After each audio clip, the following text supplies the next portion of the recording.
We hijacked Eric's YouTube channel. Woohoo!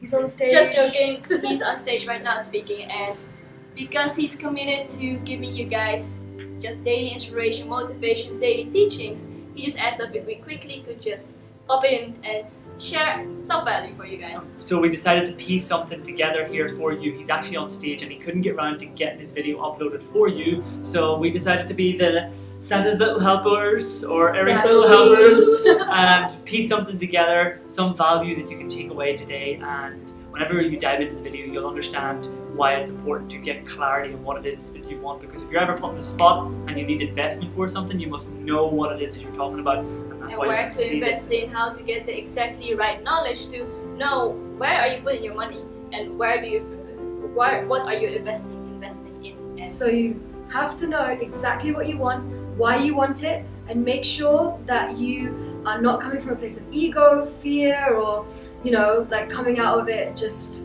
wanting to get everything that is possible, but know exactly what you want, go for it. Okay guys, we know you want to see Eric, so Eric.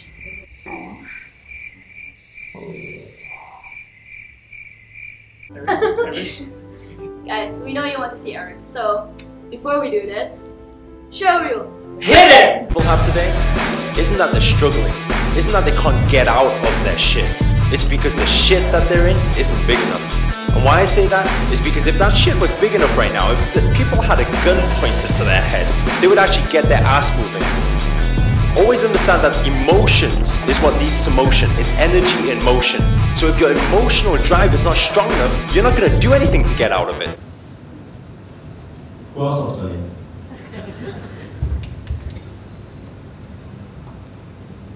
Who wants money?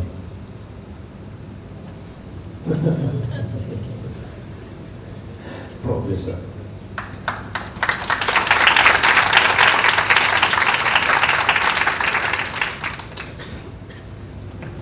What's your name? Let everyone know. Hi, I'm Chris. Might talk about my business?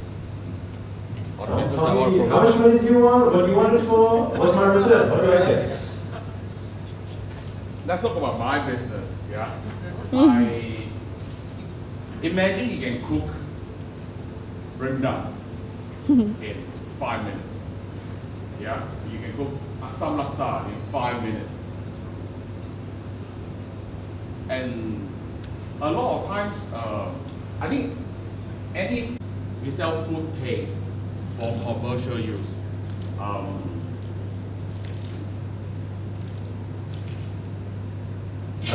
you a chef? Yeah. Are you a chef? Did you make the formula yourself? Yeah. Nice. How long have you had it for?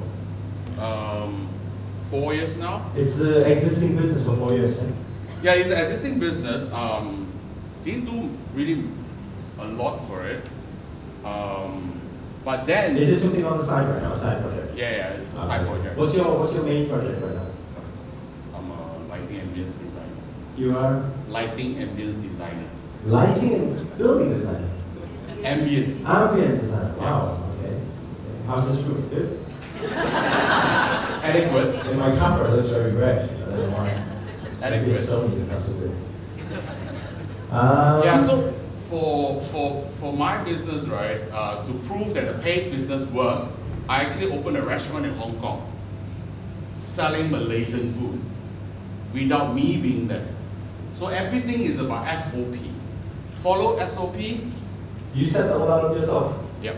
Okay, is it profitable? Yes. Nice. In Hong Kong, why in Hong Kong? Because I want to prove that this concept works. And the rent is really high there, no? 600 square feet for 70,000 Hong Kong dollar. Okay.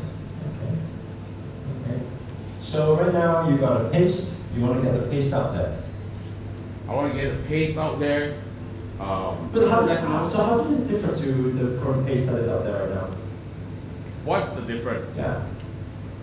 Well, paste is like fragrance. It's like perfume. Yeah. There's so many perfume out there. Yeah. Whether you like the taste or the scent. Okay, so this is a different taste. So obviously yours Not is, different taste, yours is but the best one. above average. Okay. Okay, so right now, are you supplying anyone, or is it mostly just for the place in Hong Kong? No, we also supply, our factory supplies to Supermarkets? no, we don't do supermarket, we don't do consumer, we only do commercial. That means we only supply to restaurant chain. Oh. Restaurant chain or cafes or hotels. Oh. Why? Why not supermarket? Supermarket, I mean, distributor for everyone. Supermarket, I bought, yes. But supermarket, these are the giants that, you know, they will slaughter you. Listing, you need to pay so much for listing, yada yada, and stocks are on consignment, right? It is not outright purchase. So I rather sell to, imagine you, consumer, you cook curry chicken today. Yeah. The next time you cook a curry chicken, Yeah. 3 months, max. The fastest will be 3 months. Okay. But if I sell to a restaurant, I get you. So I don't know if it works different here in Malaysia. I'm very familiar with this. Of course. Because we used to make sauces, we used to manufacture sauces, we used to sell sauces. Also, I have a lot of connections with a lot of supermarkets in the UK, a lot of distributors and buyers. So I help a lot of people get into this stuff. But maybe maybe it's different here. You can tell me best. So when we have a restaurant and we order stocks, we order sauces, pastes, curry paste, whatever, we usually order from a supermarket or a distributor. yes. So, but you sell to the distributor, that's what I'm saying. You're just selling directly to the restaurant. But that's I more sell- work for yourself, that's what I'm saying. Correct, but then you see, when we sell to a distributor, the distributor, these are all order takers. You know that, oh, by the way, I'm selling Heinz tomorrow. Are you saying because they won't be understanding the quality of it and what it actually is and how? Correct.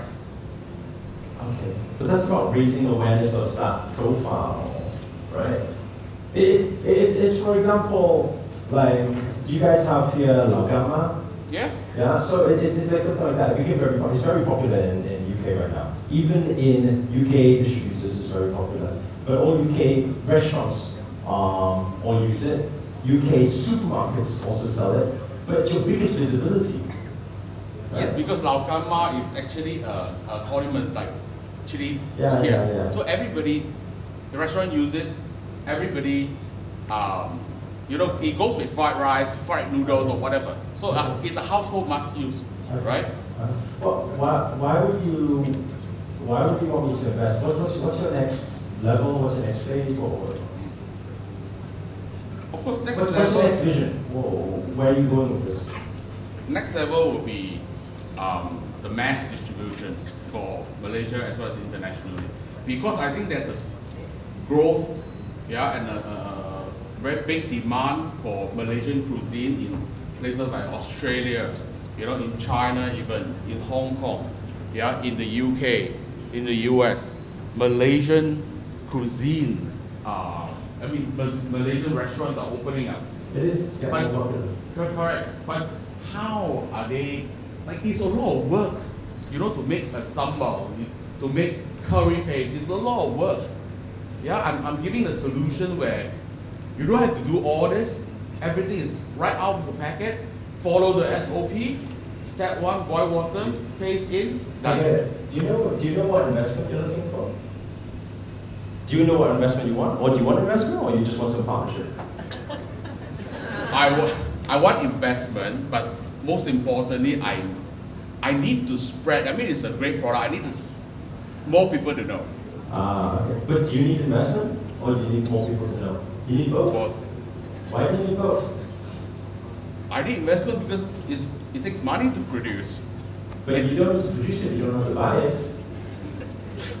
No, that's business. I'm speaking here from, if I was in your perspective, I'm just speaking how I'm thinking right now. Because I would never produce anything that I haven't sold. And so if the eyeballs and the selling and the buyers is what you need, then my strategy, if I was in your shoes, is, hey, I go to sell on some of the main distributors first. This is what I've done with a lot of different products in the UK right now with the big distributors. I go and I pitch and I sell. When I sell, somebody says, I want 10,000 units. And I'm speaking to a newbie small business person with 10,000 units, they haven't got the money to produce it. So I say, okay, let's strike a deal here, take some money up front, and then I can produce it. So am I right in saying that maybe investment isn't needed? Maybe it's just somebody who has all these contacts and can partner up? No? I go first, investor comes later. I guess so, somewhere on those lines. Okay. So you don't need my money? I need you to teach me how to create more awareness first, and then I need your money later. In a partnership like this, right? My idea of it is like this. I want to be totally honest with you guys. I got no distributor connections or anything like that here in Malaysia or here. I've got some contacts in China, but I just don't, in UK, I'm very confident with the distributors because I've got a lot of friends also in F&B and providing sources and powders and everything. So all the biggest distributors, you talk about Tesco's, Asda, Ocado, all the biggest places. And so I have all these contacts. Me getting it through the door is not so hard. Getting it through the door and knowing how to pitch it is not so hard because I've done this so many times before. So that part I can do. But how much is that worth to you? Not much. I mean, not much because really I don't want to go through that distribution channel. So you just want to go directly to restaurants and things? Yeah. I know a lot of restaurants, I get directly to restaurants, but it means it's a lot of work because I need to go and knock on the door of every restaurant then. So that's what I'm here to find out, is there a better way? Because I've been doing this for a while now. Of course my challenges are going to the chef and teaching the chef how to cook. Okay. My thought of it, like if I was a partner, my thought of it, I would do something like this. I would take a bunch of samples, right? And I would ship it over, because I'm in the UK, I'll ship it over to the UK. I'll give it to the main distributors who distribute to all of the Chinese restaurants, Chinese takeaways. There's a lot of them, right? I'll give it to all of them, and then I'll get them to give out sample packs. So there needs to be an initial investment in this. Give out sample packs to all of the major restaurants and takeaways, and say, try it. This is a new product. It's just coming freshly from Malaysia. Yeah, it's the best sauce ever. It's the best paste ever. And then what happens is we will, after they've all tasted them, we do one follow-up and we say, who would like to place a first order? Because when you place a first order, right now we're doing an introductory offer where it's actually 20% lower. Have you tasted it? You tasted it? Well, it's better, right? It's better, but at the same time, right now, we've just got a consignment in. And for this small batch, what we're doing is we are giving 20% off. So basically, you're saving 20% on all of the sauces that you're using currently by using this sauce. Would you like to order a batch? Then they start the order. That would be how I would go about doing it. That way, we are supplying back to, for example, the products is already on their menu, right? The product is already in their food menu. Like for example, if a Malaysian restaurant, yes. Like they're already serving curry, chickens, and whatever not. Yeah. But if you need to create a new dish, then that's why it's better to work with the restaurant directly. I don't see it as a problem because when you give we have a lot of restaurants, so I know this industry very well. If you give us a sample pack, because we used to get them all the time. People used to give us fortune cookies, give us beers, give us everything, all sample. It used to happen the same. And that's exactly how they pitched us, and that's how we changed the new products. So with the product, what you have in the UK, we call it POS. I don't know if it's you have a point of sales. So if you give us the pack, and then with the pack, it needs to come with some description, how to use it, how to brand it, what dishes you can make for it, how you can put it on your menu. You literally do all the homework for them. They're like, this is really nice. I should just copy and paste this onto my menu. That looks really good. It's a new dish, So that's how I would do it. But it needs to work with your mind before any partnership can happen. Yeah. Okay. But it sounds like you really don't want to go to the distributor. No. No, really, I'm talking about margin here, right? No, I'm I talking get about it. profit I get here. it. Look, let me tell you my thought of your business. Okay, I don't believe in right or wrong. Everyone has their way. Yeah. In business, right? I never really, right? Obviously, I need a profit margin. But a lot of the time, I'm thinking there's two ways I look at pricing. The first way is I'm pricing super high, like super high. You're talking about premium products here, like a dress for £22,000, right? Super high, and we're making it per unit, and we don't sell many units, but it's good, right? Or I'm saying, hey, we don't make much money, but it's a huge distribution. These distribution channels, it saves a lot of my work. If we were to partner up, I take your source into UK. Well, first of all, I don't want to be knocking on people's doors. I don't know if you're going to fly over. I mean, I can give you a whole contact sheet of all the restaurants and takeaways, but are you going to go and knock, hey, try this, you know? Are you going to speak to them? Are you going to knock on all the doors? That work is not worth even an extra 20% on the properties. I like easy. Like, that's just the way I think. Like, at the end of the day, I look at it like this. There was a product, a good friend of mine. It's called Creative Nature. It's a health bar. Okay? They are massive. They are really, really big company. Millions and millions of turnover. Yeah? And they work with all the major suppliers right now. When they first got into the industry, they went into a health store. I don't know if you have it here. It's called Holland & Barrett. They went into a health store. It's called Holland & Barrett. Then there was a big chain. So they went there, and their margin at the end of it was they had to make a loss. Because the Holland & Barrett store, the whole distribution center, they wanted so much of a cut, they had to make a loss. But her strategy was, because that was her startup, her strategy was, I'm going to put it on your shelves. I'm going to factor for this loss right now, small loss every unit we sell there. But I'm going to use your name as leverage, and I go to Tesco. Her second one was Tesco then. Right? Do you guys have Tesco? Yes. Yeah. So she went to Tesco. Then she said, I'm in Holland & Barrett. And I'm also speaking to Sainsbury's and Asda and Walmart and everyone else, right? Do you want to try this product? Then they said yes. Then she cut this one, went to Tesco. But even Tesco is one of the big distributors right now. But Tesco, her profit per unit is still low. It's still low. But what now she's been able to do, because her brand is everywhere, with all of the low profit, it doesn't really matter anymore. She's very, very financially free, you know? And that's how I look at it, because I find it easier. Unless the volume is so great that let's forget it. But this is what I'm talking about. But I think in the initial stage, right, we still have to go through the phase, because I don't know about UK, but in Malaysia, trying to get a chef to use paste, like, hello, are you, or SOP, are you teaching me how to cook? You know, it's still not very receptive as of now. In Hong Kong as well, but Hong Kong are slightly better than Malaysia. But it's getting there because, you know, the local don't want to work. I think if a distribution center sends it to all food places, there will be people willing to try it. Especially if it's free, they'll just eat it themselves even.